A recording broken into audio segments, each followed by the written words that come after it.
बहुत समय पहले युद्ध के मैदान में एक वीर योद्धा खड़ा था। वो था अर्जुन, महान धनुर्धर।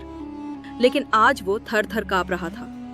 उसके सामने खड़े थे उसके अपने भाई, गुरु, सखा, और वो सोच में पड़ गया।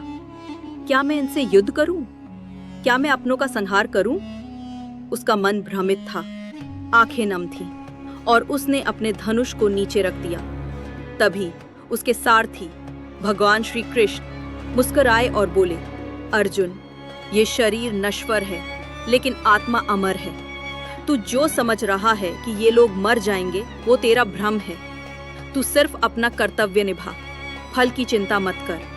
और यहीं से शुरू हुआ वो दिव्य संवाद जो श्रीमद् भगवत गीता कहलाया। कृष्ण ने कहा, कर्म करना तेरा अधिकार है, फल मेरा क्षेत्र है। तू कर्म कर, न लोभ से, न भय से, न मोह से। उन्होंने बताया कि संसार में हर मनुष्य 3 गुणों से बंधा है, सत्व, ज्ञान, रजस, इच्छा, और तमस, अज्ञान। जो इन गुणों के पार चला जाता है वही मुक्त होता है। अर्जुन ने पूछा, क्या त्याग ही मोक्ष का मार्ग है? कृष्ण बोले। कृष्ण ने ध्यान की बात की। जो मन को वश में करता है वही सच्चा योगी है। जिसका मन स्थिर है वही मुझे जान सकता है। फिर उन्होंने कहा, जब जब धर्म की हानि होती है और अधर्म बढ़ता है, तब मैं आता हूँ, अधर्म का नाश करता हूँ और धर्म की स्थापना करता हूँ। अर्जुन तब भी संशय में था। कृष्ण ने तब उसे अपना विराट रूप दिखाया, जिसमें पूरा ब्रह्मांड समाया था। अर्जुन स्तब्ध रह गया। उसके सारे प्रश्न जैसे हवा हो गए। अब वो समझ चुका था कि जीवन सिर्फ मेरा और तेरा नहीं है। मैं आत्मा हूँ, ये शरीर एक वस्त्र है, कर्तव्य ही पूजा है, कर्म ही ध्यान है।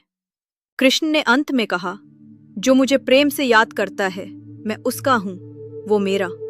यहाँ तक कि एक फूल, एक पत्ता, एक जल की बूंद भी अगर प्रेम से अर्पित हो तो मैं स्वीकार करता हूँ। और फिर बोले, अर्जुन, उठ, युद्ध कर। तेरे हाथ में केवल कर्म है। तेरा जन्म इसलिए हुआ है कि तू धर्म की रक्षा करे। आर्य जनी। और अर्जुन ने अपने सारे संशय त्याग दिए। वो समझ चुका था जीवन का रहस्य। धनुष उठाया और युद्ध के लिए खड़ा हो गया, न क्रोध से, न घृणा से, बल्कि कर्तव्य और धर्म के लिए। आर्य जनी।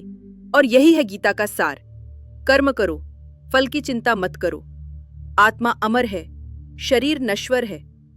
त्याग बाहर से नहीं, भीतर से करो।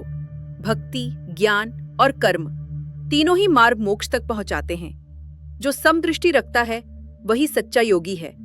आर्य जनी, ये कहानी नहीं, जीवन का दिशासूचक यंत्र है। हर बार जब जीवन में उलझन हो, श्री कृष्ण का गीता उपदेश याद करना। मैं हूं तुम्हारे भीतर। जब तुम अपने कर्तव्य में प्रेम पाओगे, तब तुम मुझे पा जाओगे। तारे जनी। जय श्री कृष्ण।